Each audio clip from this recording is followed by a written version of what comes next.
ये बात है 1560 से 70 के बीच की, जब पानीपत की दूसरी लड़ाई के बाद अकबर दिल्ली का बादशाह बन गया था। अकबर ने अपना साम्राज्य विस्तार चालू किया और पूरे हिंदुस्तान के राजाओं ने उसका आधिपत्य स्वीकार कर लिया था। लेकिन एक राजा थे जो उसकी अधीनता स्वीकार नहीं कर रहे थे। वो थे महाराणा प्रताप। महाराणा प्रताप का मेवाड़ अकबर के लिए सुरक्षा और व्यापार की दृष्टि से बहुत ही महत्वपूर्ण जगह थी। दिल्ली में बैठकर अकबर को भारत के बाहर से कोई भी सामान लाना है या फिर बाहरी सेना से मदद लेनी है तो उसके मार्ग में महाराणा प्रताप का मेवाड़ प्रांत आता ही था। अकबर ने महाराणा प्रताप को अपना प्रदेश उसके हवाले करने को कहा, लेकिन महाराणा प्रताप ने अपना प्रदेश नहीं छोड़ा। अकबर ने राजनीति के सारे पैतरे इस्तेमाल किए। कई राजपूत राजाओं को महाराणा प्रताप के खिलाफ कर दिया, लेकिन फिर भी महाराणा प्रताप हार नहीं मान रहे थे। अकबर ने महाराजा मानसिंह, तोडरमल और जयसिंह को अपने साथ लिया और इन तीनों को महाराणा प्रताप को समझाने के लिए भेजा कि वो हार मान ले, लेकिन ये तीनों महाराणा प्रताप को मनाने में असफल रहे। परेशान होकर अकबर ने अपने सेनापति मानसिंह को 80,000 की सेना लेकर मेवाड़ पर हमला करने भेज दिया। मानसिंह की सेना में 80,000 तो महाराणा की सेना में सिर्फ 15,000 सैनिक थे।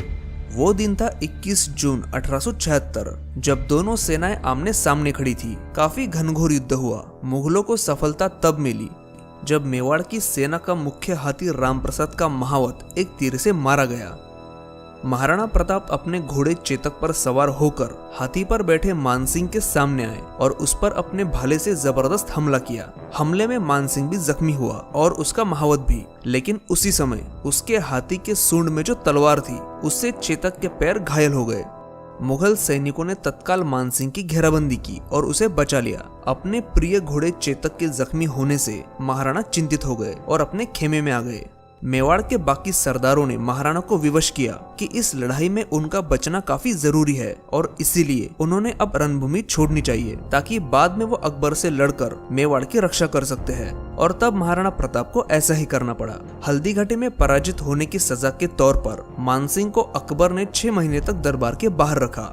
उधर महाराणा प्रताप अपने कई सरदारों को युद्ध में खोने के बाद अकेले पड़ गए थे, लेकिन फिर भी उन्होंने हार नहीं मानी। वो जंगल में भीलों के साथ रहने लगे, उन्हीं की तरह खाना खाने लगे, जमीन पर सोने लगे और भीलों को मिलाकर उनकी सेना भी बनाई। हल्दी घाटी के आसपास मौजूद पहाड़ियों की और जंगलों की महाराणा को अच्छी जानकारी थी, क्योंकि उनका पूरा बचपन यही बीता था और इसीलिए उन्होंने छापामार युद्ध नीति का इस्तेमाल किया। भले ही मेवाड़ पर अकबर को जीत ना मिली हो, लेकिन मेवाड़ ऐसा इलाका था जहां से अकबर की सेना को गुजरना ही पड़ता था।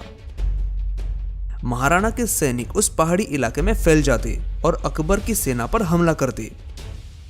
महाराणा प्रताप गुप्त रास्तों से निकलकर जंगलों में मुगलों की सेना के सामने कभी भी आ जाते। मुगलों को मानो ऐसा लगता था कि महाराणा 100 जगहों पर एक साथ मौजूद है। इस तरह मुगलों का मनोबल कम होने लगा, उनके रास्ते बंद होने लगे और रसद भी एक जगह से दूसरी जगह पहुंच नहीं पा रही थी। इस बीच देवर की लड़ाई में महाराणा के बेटे अमर सिंह ने मुगलों के सेनापति सुल्तान खां के उसके घोड़े के साथ 2 टुकड़े कर दिए थे और महाराणा प्रताप ने इसी समय एक साथ मुगलों की 36 छावनियां ध्वस्त कर दी। 1596 में एक बार शिकार करते हुए महाराणा प्रताप को चोट लगी, जिससे फिर वो कभी उभर नहीं पाए और 19 जनवरी 1597 को सिर्फ 57 वर्ष की आयु में उनका देहांत हो गया। इस तरह महाराणा प्रताप ने आजीवन अकबर से हार नहीं मानी और अकबर को भी जीत नहीं मिली। उम्मीद है आज का वीडियो आपको अच्छा लगा हो। कृपया इस वीडियो को लाइक कीजिए और ऐसे वीडियोस देखने के लिए हमारे चैनल को सब्सक्राइब कीजिए।